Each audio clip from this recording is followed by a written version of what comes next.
बापा हाँ ये की कुली कहते ये हूँ जाम्ब कोली ये दिन तो जाम्ब कोली हुए नी जानिच ना ये कुली ना देखा जाऊनी जाम्ब कोली भला जाम्ब कोली बा मामा की कुली खाउथिलु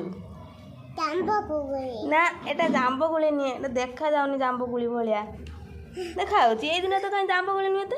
एबा जाम्ब कोली डबु पर जाम्ब कोली ना लो